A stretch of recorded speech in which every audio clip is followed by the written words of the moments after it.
Joining me now, Harvard Law professor Alan Dershowitz. Professor, I've really looked forward to this conversation. You've seen the affidavit of probable cause. What do you make of it? It won't suffice.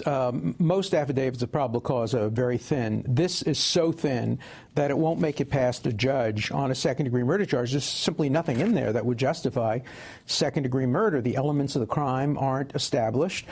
Basically, what's in the affidavit is what's in the public domain, with the exception of the few little things that were put forward by your previous commentator. But the fact that the mother identified the voice as that of her son, of course, we all know that that was going to happen. There's nothing in there, of course, either about the stains on the back of Zimmerman's shirt, the blood on the back of his head, the bloody nose, all of that. It's not only thin, it's irresponsible. I think that what you have here is an elected public official who made a campaign speech last night for re-election when she gave her presentation and overcharged, way overcharged.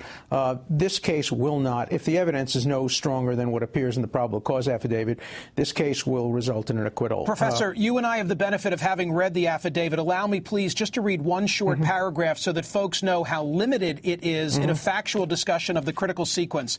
Zimmerman confronted Martin and a struggle ensued.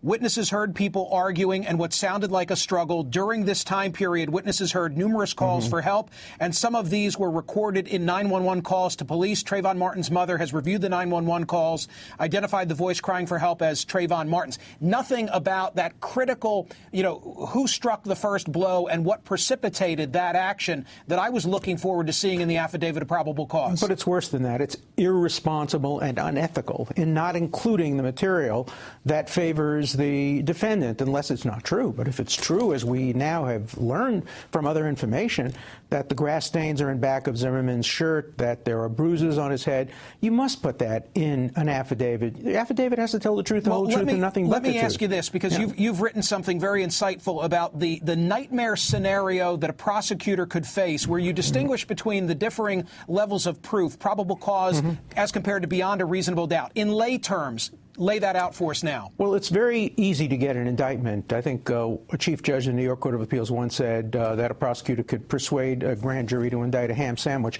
It's even easier to get something like this because all the prosecutor has to do is sign her name to it. But probable cause is a very minimal standard. It just means if everything that you say turns out to be true, have the elements of the crime been satisfied. Proof beyond a reasonable doubt means that a jury has to conclude that there's no doubt that it happened, no reasonable doubt that it happened. This affidavit doesn't even make it to probable cause. Everything in the affidavit is completely consistent with a defense of self-defense. Everything. Even if he was the provocateur, you still have traditional self-defense under Florida law. If, in fact, Zimmerman provoked it, but then Martin got on top and was banging his head against the ground, he still has a traditional right of self-defense. So there's nothing in this affidavit, and I've read it quite carefully, that suggests a crime. It suggests the possibility of a crime, but a good judge will throw this out. And I think probably she'd be satisfied with this. She's won her campaign. She's overcharged, second-degree murder. She's the hero. Well, Professor, will the prosecution get a mulligan on this? Will they have the opportunity to do it over and put more information into it? Sure, but the question is, do they have more information? If they had more information, why did they put it into it? And why are both sides trying to seal the record here? I suspect that already we're seeing negotiations for a plea? Possibly toward a plea bargain. The new lawyer implied that yesterday when he talked about negotiations and when he wouldn't say anything critical about the prosecutor.